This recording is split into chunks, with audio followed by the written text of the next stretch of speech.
കഴിഞ്ഞ ഒരു വർഷമായി ജാക്കിപ്പുറത്ത് ഇരിക്കുന്ന ഒരു വീട്ടിൻ്റെ മുന്നിലാണ് ഞാൻ നിൽക്കുന്നത്.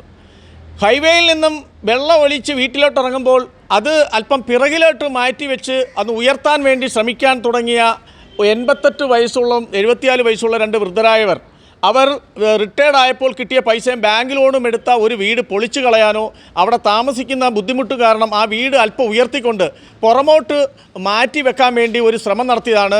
കഴിഞ്ഞ ഒരു വർഷമായിട്ട് അവർ ആ ശ്രമം നടത്തിയതിൻ്റെ പേരിൽ ആ ജാക്കിപ്പുറത്ത് ഇരിക്കേണ്ട സ്ഥിതിയാണ്. ഇപ്പോൾ ഇവർ 5-6 പേരടങ്ങുന്ന ഒരു കുടുംബം ഒരു മുറിയിൽ ഏതാണ്ട് ഒരു വർഷമായിട്ട് കഴിയുകയാണ്.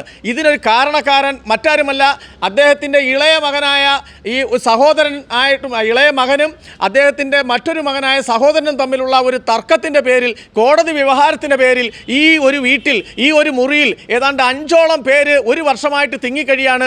വീടൊട്ട് നീങ്ങുന്നതുമില്ല, വീടൊട്ട് പൊക്കാനും പറ്റുന്നില്ല. എന്താണ് ഇളയ മോനുമായിട്ട് പ്രശ്നം?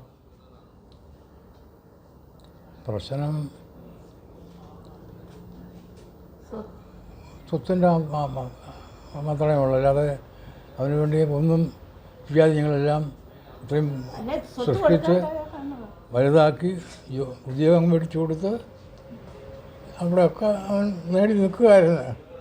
ഇപ്പം കുറച്ച് പ്രാവൻ കല്യാണം കഴിച്ചത് മക്കളുമൊക്കെ ആയപ്പോഴത്തേക്ക് തന്തയും തള്ളയും വേണ്ടാന്നുള്ള ഒരു സ്വഭാവത്തിലായി. സ്വത്തിന് വേണ്ടി അവന് ഏത് കളിയും കളിക്കും. വരാതെ മനസ്സിലായത് ആദ്യം അറിഞ്ഞില്ല. അവനിപ്പോൾ അവന് ഈ ഒരു 27 കൊല്ലമായിട്ട് താമസിക്കുന്ന ആ വീടിപ്പോൾ അവന് കൊടുക്കണം. വേറെ അത് കഷ്ടപ്പെട്ട് സർവീസിലിരുന്ന് കിട്ടിയ എമൗണ്ടും അതുകൂടാതെ ഫെഡറൽ ബാങ്കിൽ നിന്ന് 3-4 ലക്ഷം ലോണും എടുത്ത് ഉണ്ടാക്കിയ ഒരു വീടാണ്. ഇപ്പോൾ അവൻ പറയുന്നത് അവൻ തന്ന പൈസയാണ്, അവിടെ അവൻ്റെ ഭാര്യയുടെ വീട്ടിൽ നിന്ന് കൊണ്ടുവന്ന പൈസയാണ്. അങ്ങനെയെല്ലാം ഒരുപാട് കള്ളത്തരങ്ങൾ പറയുക. അവൻ്റെ കല്യാണം ഞങ്ങൾ 99 വെച്ചൊരു വീടാണ്. ഈ പറഞ്ഞ എമൗണ്ടിൽ കൊണ്ട് ഉണ്ടാക്കിയതാണ്. അല്ലാതെ ഇപ്പോൾ അവൾ പറയുന്നത് അവിടെ സ്വത്ത് മേടിച്ച് 3 ഏക്കർ ഭൂമി, കല്യാണം കഴിച്ചതിൻ്റെ ഇത്രമാല, പിന്നെ 100 പവൻ്റെ സ്വർണം, ഇതെല്ലാം കൂടി ഇതിനു വേണ്ടി തന്നതാണ്.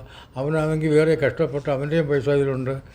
എവിടെ 100 പവൻ്റെ സ്വർണം, 3 ഏക്കർ ഭൂമി ഒക്കെ ഇവിടെ ഞാൻ മേടിച്ച് വെച്ച വീടാണ്. വീട് വെച്ചിട്ട് എത്രയോ വർഷം കഴിഞ്ഞ് അത് കഴിഞ്ഞ് ഇവിടെ കല്യാണം. സ്നേഹമൊന്നുമില്ല, സ്വത്തിൻ്റെ കാര്യം മാത്രമേ ഉള്ളൂ. സ്വത്തിൻ്റെ കാര്യം മാത്രമേ ഉള്ളൂ. ഞങ്ങൾ ഈ അവിടെ കല്യാണം തന്നെ കഴിക്കുന്നത് ഏപ്രിൽ 21 നവംബറിലാണ് ഈ കല്യാണം അവിടെ നടക്കുന്നത്. അതിനു മുമ്പ് ആരും സ്വർണ്ണമോ പൈസയോ ഒന്നും മേടിച്ചിട്ടില്ല. ഒരിക്കലും നമ്മൾ അങ്ങോട്ട് കൊടുത്തിട്ടേ ഉള്ളൂ. കൊല്ലം നീണ്ടകരയിൽ കഴിഞ്ഞ ഒരു വർഷമായി ജാക്കിപ്പുറത്ത് ഇരിക്കുന്ന ഒരു വീട്ടിൻ്റെ മുന്നിലാണ് ഞാൻ നിൽക്കുന്നത്. ഹൈവേയിൽ നിന്നും വെള്ളം ഒലിച്ച് വീട്ടിലോട്ടിറങ്ങുമ്പോൾ അത് അല്പം പിറകിലോട്ട് മാറ്റിവെച്ച് അത് ഉയർത്താൻ വേണ്ടി ശ്രമിക്കാൻ തുടങ്ങിയ 88 വയസ്സുള്ള 74 വയസ്സുള്ള രണ്ട് വൃദ്ധരായവർ അവർ റിട്ടയർഡ് ആയപ്പോൾ കിട്ടിയ പൈസയും ബാങ്ക് ലോണും എടുത്ത ഒരു വീട് പൊളിച്ചു കളയാനോ അവിടെ താമസിക്കുന്ന ബുദ്ധിമുട്ട് കാരണം ആ വീട് അല്പം ഉയർത്തിക്കൊണ്ട് പുറമോട്ട് മാറ്റി വെക്കാൻ വേണ്ടി ഒരു ശ്രമം നടത്തിയതാണ്. കഴിഞ്ഞ ഒരു വർഷമായിട്ട് അവർ ആ ശ്രമം നടത്തിയതിൻ്റെ പേരിൽ ആ ജാക്കിപ്പുറത്ത് ഇരിക്കേണ്ട സ്ഥിതിയാണ് വീടിപ്പോൾ. ഇവർ 5-6 പേരടങ്ങുന്ന ഒരു കുടുംബം ഒരു മുറിയിൽ ഏതാണ്ട് ഒരു വർഷമായിട്ട് കഴിയുകയാണ്. ഇതിനൊരു കാരണക്കാരൻ മറ്റാരുമല്ല, അദ്ദേഹത്തിൻ്റെ ഇളയ മകനായ ഈ സഹോദരൻ ആയിട്ടും ഇളയ മകനും അദ്ദേഹത്തിൻ്റെ മറ്റൊരു മകനായ സഹോദരനും തമ്മിലുള്ള ഒരു തർക്കത്തിൻ്റെ പേരിൽ, കോടതി വ്യവഹാരത്തിൻ്റെ പേരിൽ ഈ ഒരു വീട്ടിൽ ഈ ഒരു മുറിയിൽ ഏതാണ്ട് 5ഓളം പേര് ഒരു വർഷമായിട്ട് തിങ്ങിക്കഴിയാണ്. വീടൊട്ട് നീങ്ങുന്നതുമില്ല, വീടൊട്ട് പൊക്കാനും പറ്റുന്നില്ല. കോടതി വ്യവഹാരങ്ങളും നടപടികളുമായിട്ട് ഈ 5 അംഗ കുടുംബം നാണ്ട ഈ വീട്ടിൽ ഒറ്റയ്ക്ക് ഒരു വർഷമായിട്ട് കഴിയുന്ന ദയനീയമായ കാഴ്ചയാണ് നമുക്ക് കാണാൻ കഴിയുന്നത്.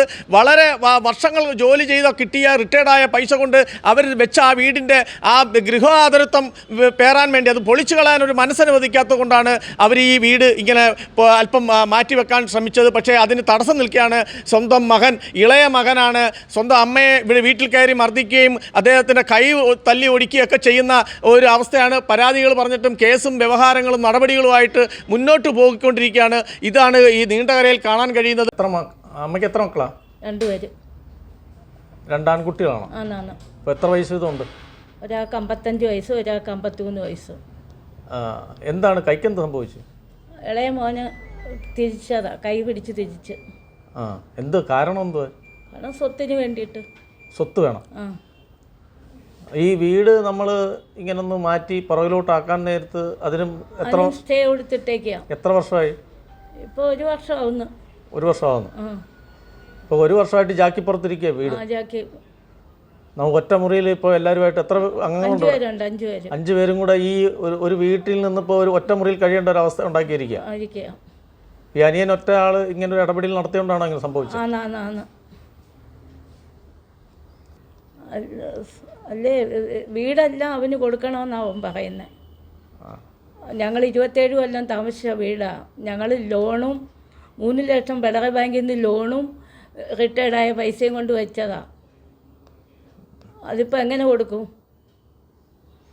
27 കൊല്ലം ഞങ്ങൾ ഇതിൽ താമസിച്ചുകൊണ്ടിരുന്നത്. നമ്മൾ 10-27 വർഷം താമസിച്ച അതുകൊണ്ടാണ് ഇത് പൊളിച്ച് കളയാതെ ആ വീട് പുറകോട്ട് മാറ്റാൻ വിചാരിച്ചത്. ഇവിടെ വെള്ളം ഹൈവേ എന്നുള്ള എടുത്ത കാരണം വെള്ളം എല്ലാം അകത്ത് വരും. അതുകൊണ്ട് വീട് പുറയിലോട്ടാക്കി പൊക്കത്തി വെക്കാനാണ് ഉദ്ദേശിക്കുന്നത്. അതിനായിരുന്നു കരാർ കൊടുത്തത്. അവർ വന്ന് ഇപ്പം അതിൽ താമസിക്കാനും പറ്റുന്നില്ല, പുറകോട്ടും പറ്റുന്നില്ല, കോടതി വ്യവഹാരമായിട്ട് നിൽക്കുകയാണ്. സ്റ്റേയുടെ പുറത്ത് സ്റ്റേ എടുത്തേക്കാണ്.